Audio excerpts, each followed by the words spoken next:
Conversamos ahora con el embajador Becker, quien es venezolano, pero estuvo mucho tiempo en Europa, sobre todo muy conocedor del mundo comunista, ¿no? Sí, me tocó estar como embajador en 3 países donde estuvo el comunismo, en Alemania Oriental, en Bulgaria y en Yugoslavia.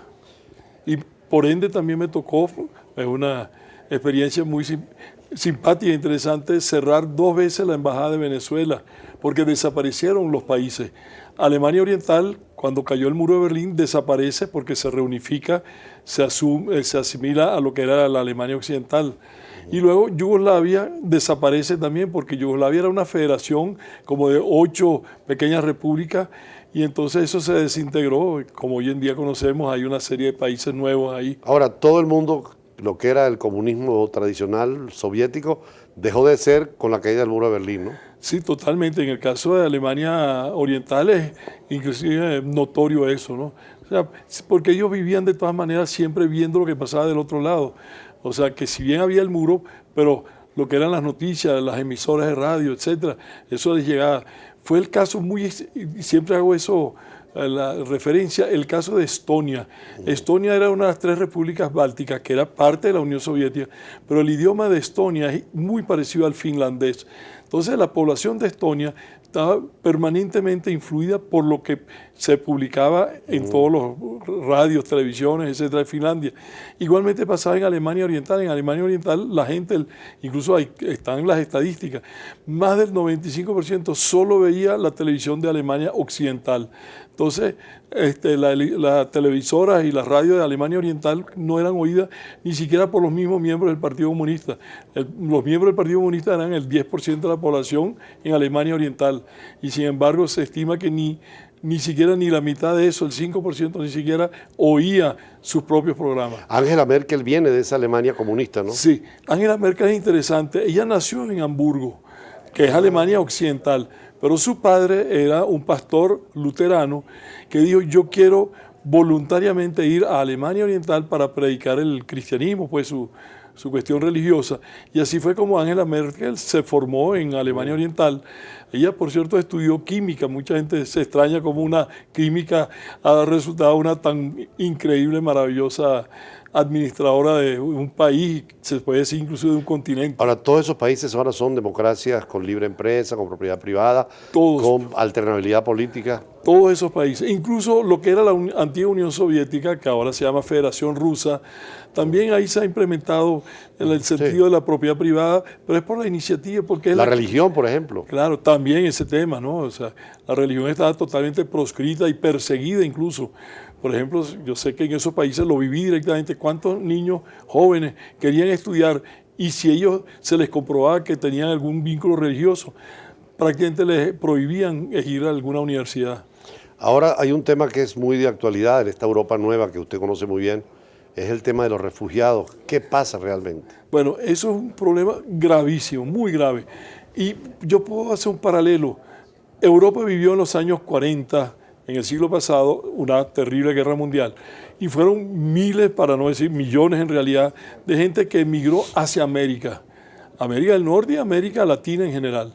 Aquí recibimos nosotros cualquier cantidad de gente de todas esas nacionalidades, húngaros, checos, alemanes, españoles, todo eso huyendo de la guerra.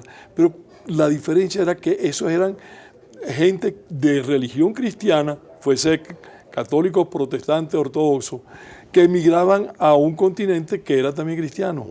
Ese detalle mucha gente no lo tiene presente. En cambio, los que están huyendo ahorita de Siria y esos países, generalmente son de una religión musulmana, que de pronto llegan a un continente europeo cristiano y ahí se produce realmente un choque cultural muy especial y muy difícil.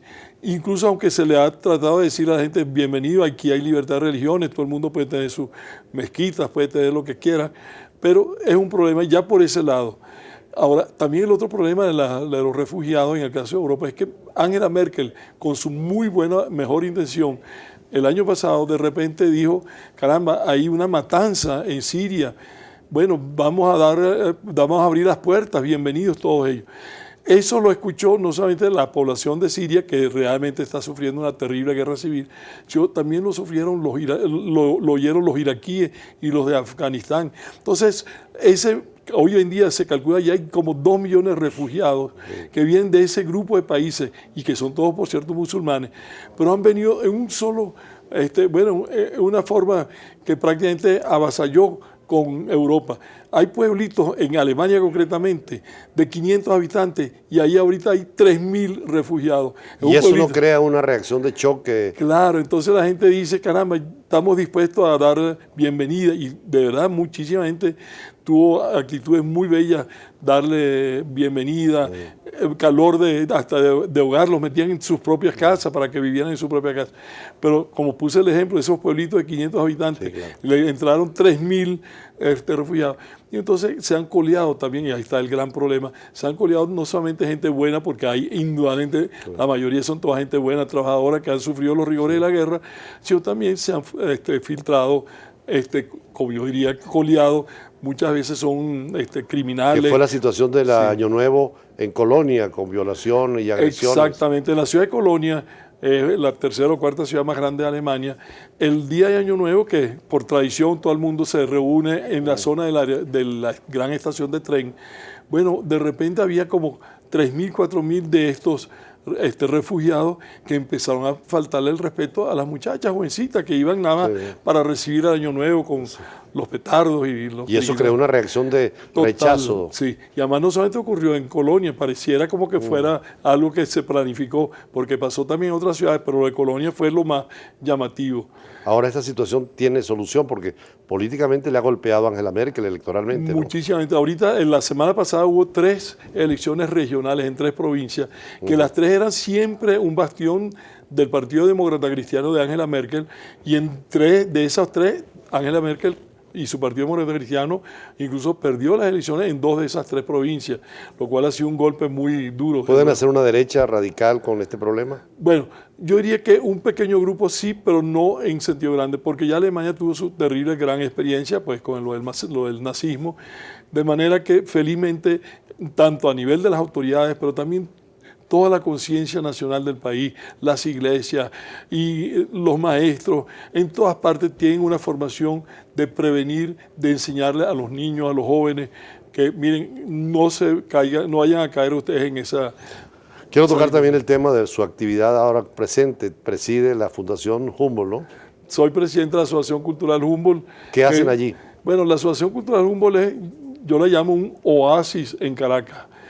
En la Asociación Cultural Humboldt hacemos constantemente actividades musicales, teatrales, se hacen exposiciones de pintura, pero también conferencias científicas. Una muy interesante va a ser el 24 y el 26 de abril, celebrando los 30 años del gran accidente de Chernobyl.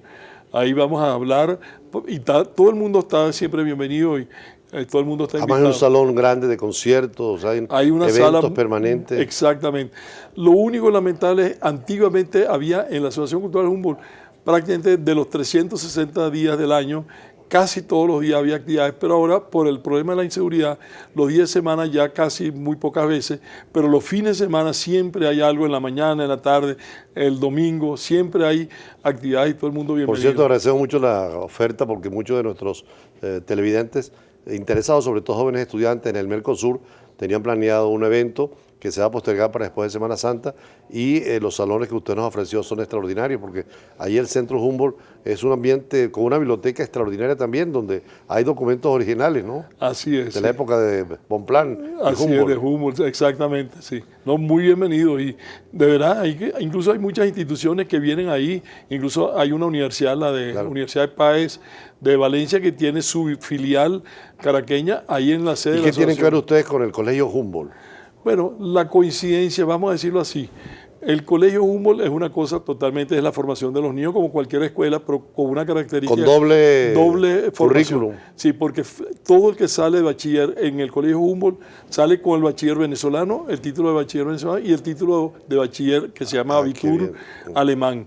y llega automáticamente a las universidades alemanas sin problema. Pero lo nuestro, la Asociación Cultural Humboldt, es una institución creada por venezolanos, pero que fue fundada en el año 1949 por un grupo de médicos que habían estudiado antes de la guerra en Alemania. Hubo muchos médicos, el doctor Baldó y muy famosos médicos se formaron allá. Incluso Fernández Morán, uno muy famoso, se graduó a los 21 años de médico en Alemania. Sí, qué bien. Maíz Vallenilla. Sí, toda esa gente Filósofo. se formaron allá y entonces ellos quisieron demostrar que lo de Alemania había sido una tragedia porque habían caído en manos de un irresponsable, Hitler, pero que el país era otra cosa totalmente distinta. La Alemania, ellos recordaban la Alemania de todos los grandes científicos, claro, los grandes filósofos, etcétera, Kant, etcétera. Finalmente también quiero tocar el tema porque un amigo mío, director de la Escuela de Estudios Internacionales de Santo Domingo, me habló de que lo eligieron a ustedes en algo de la comunidad china, ¿no? Sí, concretamente el año pasado en Shanghái, hace unos pocos meses atrás, se reunió cada 2 meses, cada 2 años se reúne todas las asociaciones de amistad bilaterales de toda América Latina con el pueblo chino. Nos reunimos esta vez en Shanghái y entonces fuimos electos, yo fui electo presidente de la Federación Latinoamericana. De todas las federaciones chinas. De todas las asociaciones de amistad con la China. Y el buen amigo Luis González, que es el dominicano, quedó como secretario general. Sí, con él vamos a estar en algunos foros precisamente sobre el tema de Turquía, en Paraguay y en Bolivia. Es interesante. Me habló del trabajo que hacen ustedes, porque China sigue siendo una potencia mundial, ¿no? Es fundamental, totalmente. Y el comercio latinoamericano se orienta mucho hacia China, ¿no?